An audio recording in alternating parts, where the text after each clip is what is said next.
Hi everyone, I'm Kira and this is Kira's Book Den. We're here today to do my February reading wrap up. I hope you've had a good reading month yourself. I know I certainly have. No duds for me this month. It has been really good, a really good reading month. So we're going to go through everything and I hope you stick around and like, subscribe, comment on what you read, what were your standouts and all that sort of thing. The first book I read was True Beginnings by Amanda Mackey. It's the third and final book in the Lost and Found series. It's a military romance between Viper, who is the best mate of the guy from the first two books. So Dec's best mate and Mac's best mate, Mackenzie, was the original FMC. In this one, it's her best friend Charlotte. So between Char and Viper, this story is.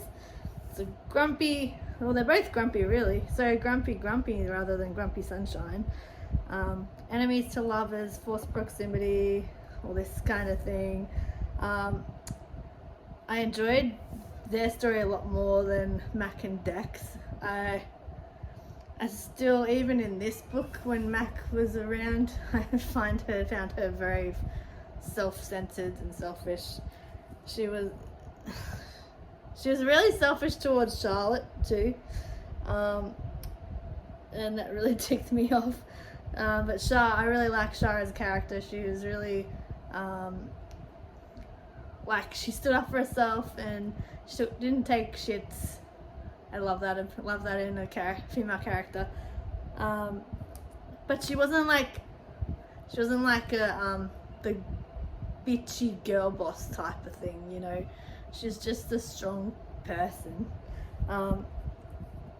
But Viper's also, I found Viper to be more the bitchy one. They're both really feisty and they really piss each other off. But I think when you get into it, these two would not work if one wasn't. If one was the sunshine and one was the grumpy, this dynamic for this specific story and what happens to them, they wouldn't have worked. So they really have really good banter. And they're really nasty sometimes, but like underneath you can see how they're starting to care for each other, and I really liked seeing that. And even all the way through, they just never give up being feisty to each other. It really makes for their relationship, to be honest. The second book I read, and this was from my buzzword title challenge prompt, keyboard keys, so anything you find on a computer keyboard. So for this one I read Space Vampire by Ruby Dixon. It's a sci-fi romance, as you would expect from Ruby Dixon. Quite a short novella.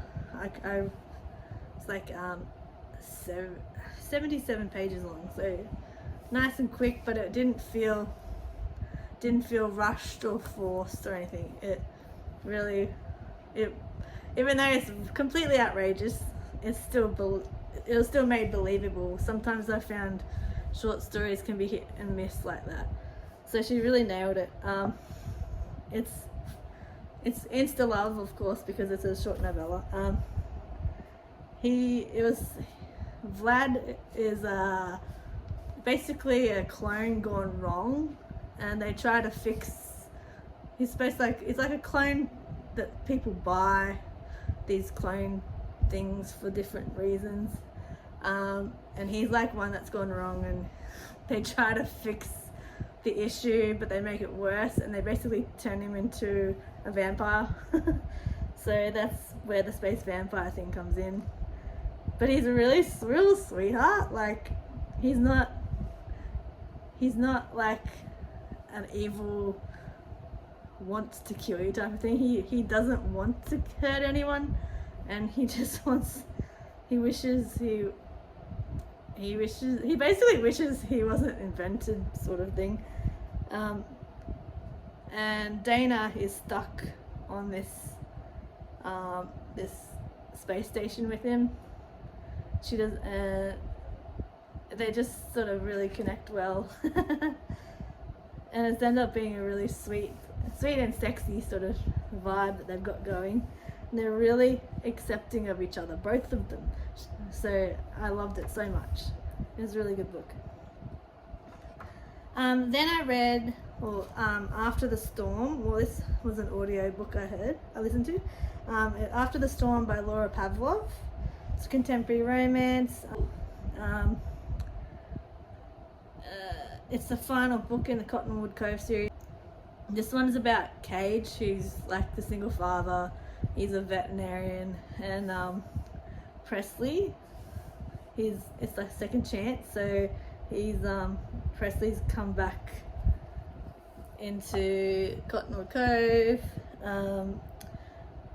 She's a big hotshot lawyer in New York, but she's had to come home to care for her father, who's had a stroke. And then she just reconnects with both Cage and she ends up getting sort of attached to his little girl. She really likes her. So it's like Cage has not just his daughter to look after, but this dog they rescued, and also this pig Matilda that has been dumped on them. And he's got a lot going on, and he's really a bit stressed out, but he's really like, he's grumpy, but he's got a good like banter with everyone. Like by the way, this series has the best like group family text message thing going on. It's hilarious. It's really beautiful storytelling, like the whole series. Small town vibes. I've started to really enjoy Laura Pavlov's writing. This isn't the first series I've listened to. I also read the Legacy series, Montgomery Brothers series, that was a trilogy. I really enjoyed that too. So I want to hopefully get around to the rest of her books, because I haven't found a really awful one. So for the Read Good challenge, prompt February, aka Australian author, I read Secrets in Time by Alison Stuart. It's a time travel romance. Between Nathaniel and Jessica. Jessica's a doctor in modern times. So our modern times is in 1995. 31 years ago now, I can't believe it. And Nathaniel, who basically jumps through time, is from the English Civil War. And set in Chesham, England, which is where a lot of the Civil War took place. There's a big battle there, apparently. So, like, at first you think it's sort of accidental, but you eventually find out that Nathaniel premeditated coming through to the modern era. I don't want to say too much to spoil it in case you want to read it, but yeah, that it's not as accidental as first made out, let's just say. But I really I love this author. I've read a few of hers now. This is a shorter novel of hers. I've read two more of her English Civil War novels. I've also read one called The Postmistress from her, which is set in the Gold Rush era in the 1800s in Victoria, down in Australia, here in Australia. And everything I've read of her so far, I've loved. So it's really good. really good. She's a really good author, Alison Stuart. Check her out. I met her too when I was still attending signings as an author.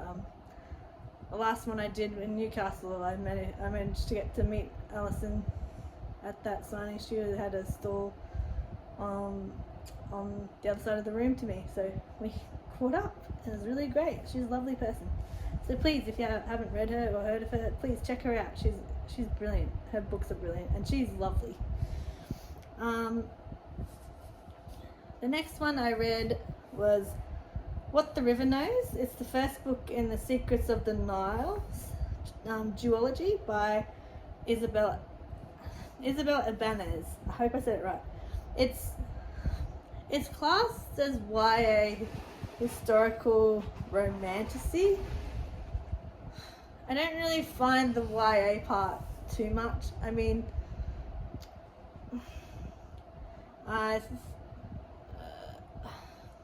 Inez is 19 or 20. That to me is new adult, not so much young adult. Young adult for me is more like mid-teens. Anyway, it's set in the 19th century in Egypt when like all of the European countries and everyone was really, really caught up in the golden age of discovering the history of ancient Egypt and like artifact theft and all this stuff. It's really, really good book. So this girl is from Buenos Aires, and her parents have always hardly ever spent any time with her. They've just always gone on over to Egypt and done their like artifact seeking and all this sort of thing, and she gets news of they're being killed, so she defies her aunt and takes off all across the world. She travels all the way across the world to Egypt to find out what happened, basically. She's then when she's over there, Whitford is the right hand man of her uncle, who she's wanting to travel to go see to see what's happened to her parents, and he keeps like trying to discourage her from staying. Her uncle's the same, but eventually her and they have a really good, funny relationship. Like, they're slightly attracted to each other at first. They're not so much. They're a little bit, but it's more like this push and pull of their characters, of like her defying them and him getting ticked off with her all the time, and her like outsmarting him, and then you get to learn about his history and where he's from, and it's really a really good book. He has a lot of secrets of his own. So, and he's an Englishman. He's originally in the army, English army. So you learn about why you don't learn about why he defected and stuff. He's defected, but you get a hint of he's got a lot of like secrets of his own and things like that. And he uses his charm and his smart ass attitude to sort of hide a lot of his issues and stuff. It's like, I feel it's really epic. The storytelling is really epic. It's really rich in the detail of like their surroundings. So you get a real feel for what Egypt was like at that time, and a lot of the black market stuff that was happening. You also get the real feel of like the tombs and artifacts. The description is amazing. The magic romantasy sort of thing comes in the sense that in this story a lot of the ancient Egyptian or even classical Egyptian, like Hellenistic period It's a lot of focus on Cleopatra, but a lot of the artifacts have old magic attached to them still. So you can use them like to find other artifacts. You can use them to trick people, hide things, and there's just a lot of residual magic all throughout this story. And so it's more like magical realism to me than romantasy. I didn't find it to be a romantasy so much. It's much more historical fiction with a touch of magical in it. So yeah. Then for my read your shelf challenge, I read The Longest Ride by Nicholas Sparks. It's very, as per usual, it's very, very, very different from the movie, if you've seen the movie, even though they always have him on as like a producer or something or other. It's really two love stories being told at once. So the first of all is, and it actually starts with this, is the Ira and Ruth, whose love story takes place like from the early 30s through World War II and the 50s and 60s and everything, about them. She escaped. I think he grew up in the US but has family in Europe at the time of the outbreak of World War II, but she actually escaped Vienna when it was all starting to happen, cause problems with the Jewish people and stuff like that. So you get all their literally lifelong love story for them, and at the same time, you also get the one. If you've seen the movie, you know what it's about. It's the cowboy and the city girl. You get their Luca. What's her name? Sophia and Luke's stories at the same time. So there's no rhyme or reason to how they're being told together until the very end. But it's a really great book. Luke and Sophia's story is lovely and all, but I think because I love that era, I really resonated with Ira and Ruth's story more. I just really got me in the feels, and I don't know, I just have a real compassion for the Holocaust survivors and stuff like that. So that's what really resonated with me so much more in this book than the cowboy and cowgirl thing, which I love. I love that genre, like as it is at the moment anyway. But yeah, Sophia and Luke, just, even though it was a beautiful story, it really paled in comparison to the Ira and Ruth's part. So, but I did like how it came together in the end, and completely unexpectedly, and it did come together well. It was plausible, and it wasn't forced or anything. But yeah, so that's that one. That's what I thought of The Longest Ride by Nicholas Sparks. Absolutely nothing like the film. The film totally and utterly forgot all about the World War II, or the Ira and Ruth's part of the story.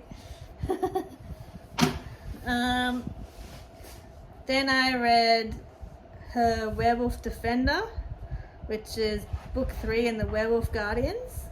It was by Jodi Vaughn. I want to work through this series. I really enjoy it. I only tend to give it this one I gave 3.75 stars. I usually don't give them all that many stars, but I don't mind, because for me, 3 stars, 3.5 stars, whatever, still really an enjoyable book for me. and I'm really liking this series. Like, it's just a fun, like, you don't have to think, you just have a bit of fun, like in between things like this and the Egyptian one. Like, it's just a fun, silly little story. Then this one, Jaden is assigned to Haley, so they as a bodyguard. They have history together in the sense that he was on a rescue mission to get her out of this red wolf pack who was going to rape her, but he didn't escape, and they tortured him like crazy, pretty much almost to death. And so he has a bit of a trigger thing with seeing her and stuff again, but they he works through it really well. Haley is she's really into fashion, so she's going to college for a fashion course. She left Louisiana because after being captured and stuff by the Red Wolves, her family and her boyfriend both disowned her because they thought she was like damaged goods. She's a really freaking old, it's ridiculous. It's just such an old-fashioned notion. Like, do they still think that now? I'm sure some people do. Felt really bad for her. That was horrible. There's a few formatting issues in this book. But it didn't really take away from the enjoyment of the story. Werewolf, shifter, bodyguard, age gap. They say age gap, but like, she's in her 20s, like mid-20s or something, and he's 30, and they think that's a age gap. I'm like, yeah, come on, nah. No. And then there's like, the one thing I didn't like, and I think that's what made me sort of keep it in the 3-star-ish range, was that there's a lot of ageism in it that I didn't appreciate. So I didn't like that part of it. I don't know if I gave you the star ratings for the previous ones. Hang on. True Beginnings I gave 4 stars. Space Vampire I gave 4 stars. After the Storm I gave 4 stars. Secrets in Time I gave 4 stars. And What the River Knows I gave 5 stars. And Longest Ride I gave 4 stars. So yeah, so far, bloody good reading month, hey? So onward we go to the next one. Sorry about that. Then I read on ebook. This was A Most Indecent Gentleman, number 3 in the Rakes Who Make Husbands Jealous by Bronwyn Scott. Just a little novella series, historical fiction, historical romance, Secret Identity. This one I used for the, it's supposed to be, I forgot, I just read it because I did a mood read thing, but it's supposed to be the December buzzword title prompt of superlatives. But anyway, like, so best, greatest, that sort of thing. Anything that like talks something up, the best, greatest, most, all those sorts of words. So I kind of accidentally completed a December prompt in February. But anyway, it's basically about Cassandra. She's been disgraced in her village. So her uncle, who's powerful, wants to try to expose the League of Discreet Gentlemen, which is what Jocelyn is a part of. And she also sees it as an opportunity to go to London to the Ton and find a husband, so that she's no longer like the disgraced woman in this small town, blah blah blah. But it turns out, as you know, with romance, it turns out that she's quite attracted to Jocelyn, and so he's also attracted to her. I really liked how they showed that the league isn't just about prostitution and stuff. It's more so about helping people who maybe don't have as much as the clientele who hire them. So they help the local community. They help lots of different groups who don't have the same privileges as the upper class echelons of the society in England. I really, especially, there's one scene where they go out of town to a gypsy camp, and he's friends with the gypsies and stuff, and I really liked that. It was a really beautiful scene. It's a really short book, but there's so much passion and character growth within this small space of time. And once again, another one that didn't feel forced or rushed, and it was really, really, really emotional and stuff like that. And in case I didn't say the star rating, I don't remember if I did, I gave it 4 stars. Okay.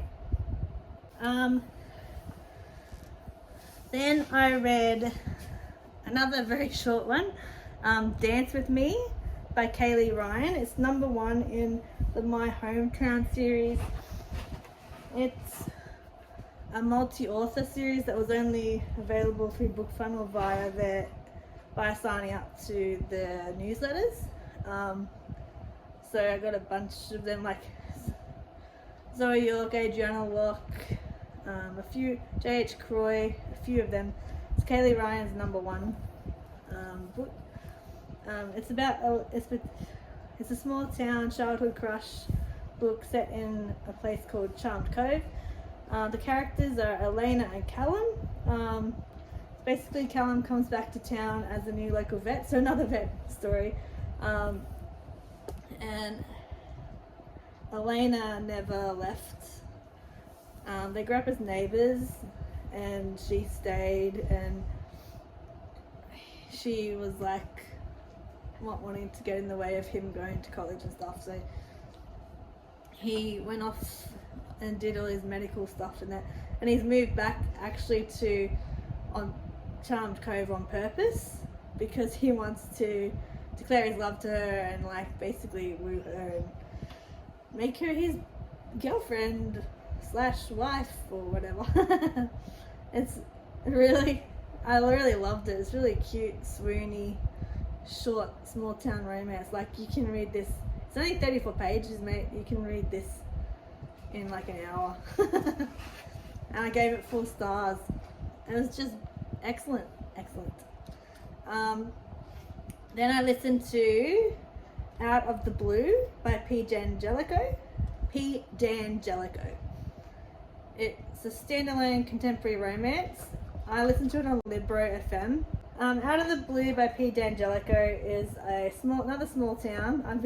It's been a bit of a small town hit this month. It's the small town era, isn't that what they say now? The narrator is Charlotte North. The 2 main characters are Blue and Shane. So Blue is a former paramedic. She was a paramedic in LA now, and she was assaulted. So now with her PTSD and stuff like that, she just had to get out of there and start a new life, basically. And her new life is working on an animal rescue farm. It's an animal sanctuary, but they rescue farm animals, so like horses, pigs, goats, you name it, like they rescue it. And she helps to run this place with character named Mona. So Aidan Hughes, who's a big famous actor in this book, he's supposed to do some community service, and the sanctuary is where he comes to do it. And accompanying him is his brother, Shane, who sort of acts like his personal assistant in this one.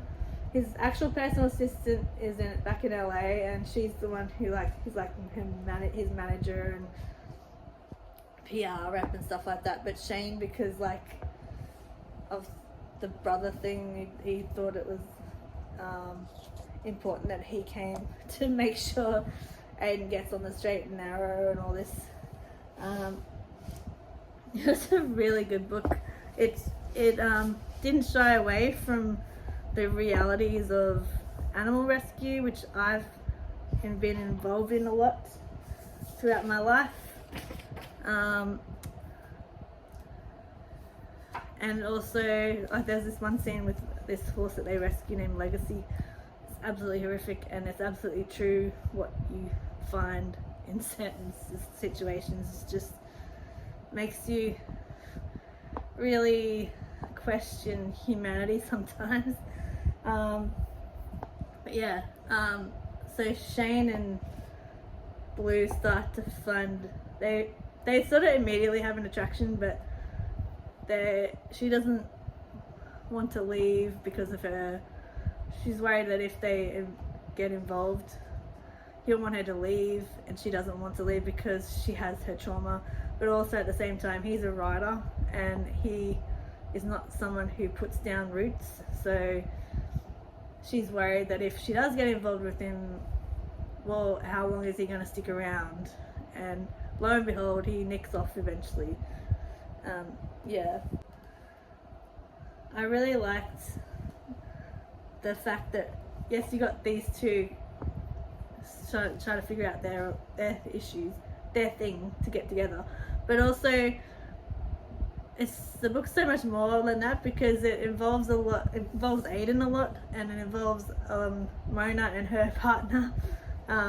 There's a lot of side characters that play a big role in the whole story, and I really liked that this romance wasn't just really focused on the two that were trying to get together. It was the whole sanctuary was involved, and there's influence from her mother, who's horrible, and her father, who's distant, and the PR chick, who's a bit of a bitch, but well, not a horrible person, but just wanting the best for her her guy, you know what I mean? Yeah, it's just the whole story. It was more like an ensemble cast, or an ensemble group of characters, more than just the couple. But it all influenced the couple. It was really good book. Then I listened to Whiskey Smoke, which is the 6th book in Abbi Glines' Smoke series. It's Southern Mafia. I've been listening to all of this on Audible, these books on Audible. I really love this series. I talked about the New York Ruthless series, the other Mafia one I've been listening to, which is the Irish Mafia. That's really light on, like I was saying, that's a really light on sort of Mafia, but this, it's not, I don't think it's the extreme of what Mafia can be, but this is a bit more crazy. The characters in this, the stakes are much higher in this series than in that one. And I read Mafia for that. I read a lot of different genres, but when it comes to Mafia romance, I want the crazy. That's what it makes the book. in this one we've got Aspen and Levi. It's narrated by Rose Dioro and Sean Masters. But Aspen is a really sheltered young woman. She's the sister of one of the strippers that Levi frequently gets involved with when they go out and to blow off some steam and stuff like that. So their grandmother passes away and she moves in with the stripper's sister, and Levi turns up at their apartment one day, and she answers the door, and Kitty, there's the sister, she gets really worried, like, please leave my sister alone, sort of thing. But then in that same scene, she gets killed as well. Well, she gets killed, and so Aspen's by herself.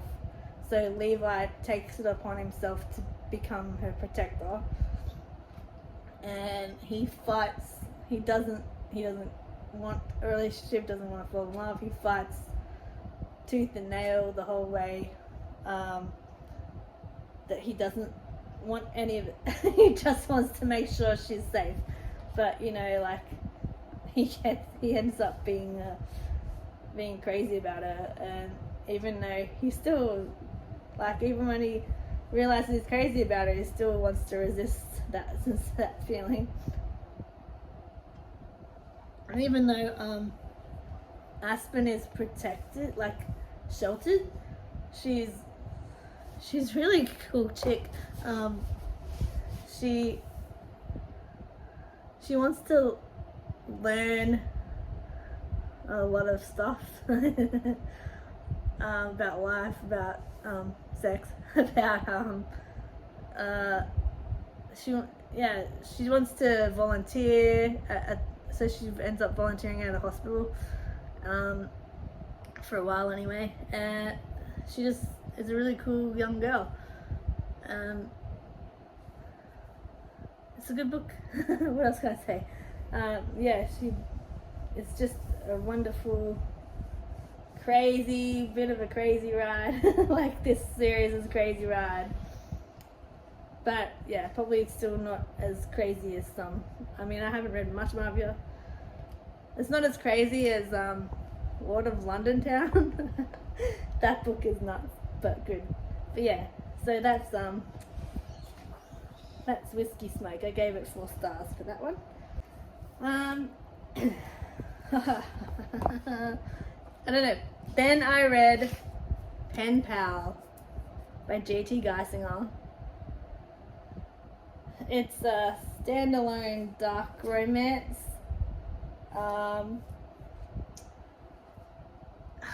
The characters are Kayla and Aiden, the main characters.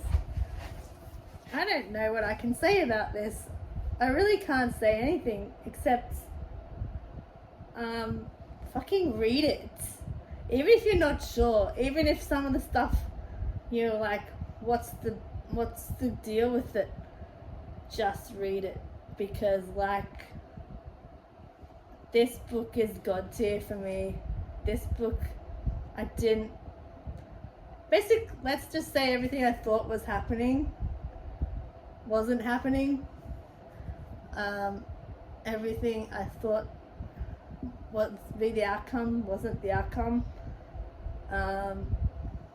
Everyone talks about the twist. Yeah, that twist, mate. I'm not going to say it anymore because I can't. I'm going to recommend it to everyone I see. Everyone who loves books, everyone likes dark romance. It's so much more than what you expect, and yeah. Read this book, y'all. Read this book. Holy shit. Holy shit.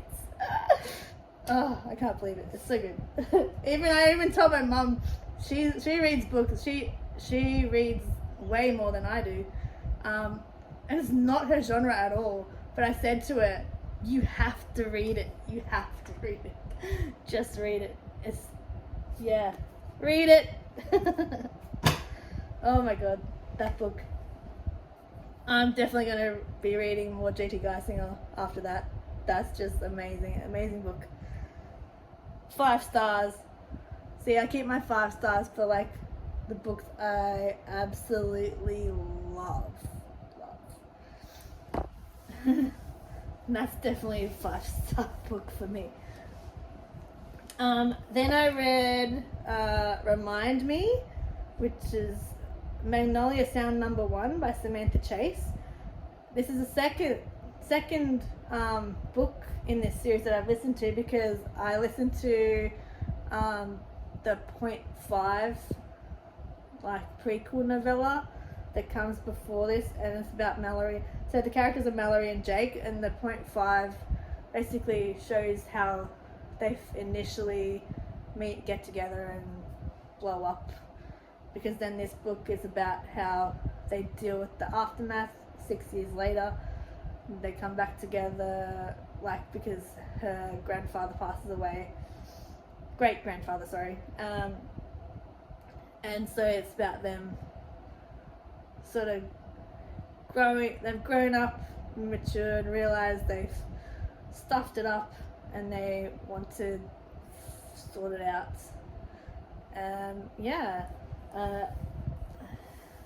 What did I say to it? I found Mallory. She's all good, but like at some point I just felt sorry for Jake. He kept trying to appease her so much, and she was just shutting him down at every turn, and I'm just like, come on girl, like this is getting silly now, like you know you want to be with him, but I know it creates the story, but she was like the Playboy you get the Playboys in the other books where they like resist like Levi did, but she wasn't just resisting, she was like every solution he tried to come up with, she just shut him down, and there was next to no compromise with her, and I felt sorry for him. Jake had a patience of a saint, honestly. And the final book this month was Hot Single Dad, which is Book Boyfriends #3 and the final book in this trilogy. It's by Claire Kingsley. They're all like interconnected standalones, so you can read them. I don't like reading series out of order, even if they're interconnected standalones, because like there's always overlap from the previous books and stuff. But yeah, so it's just a book 3. I read the ebook version of it. The characters are Linnea and Caleb. It's single dad, nanny, he's a trauma doctor. She's like his wife passed away when their daughter was a baby, and Linnea is the sister. So basically his former sister-in-law.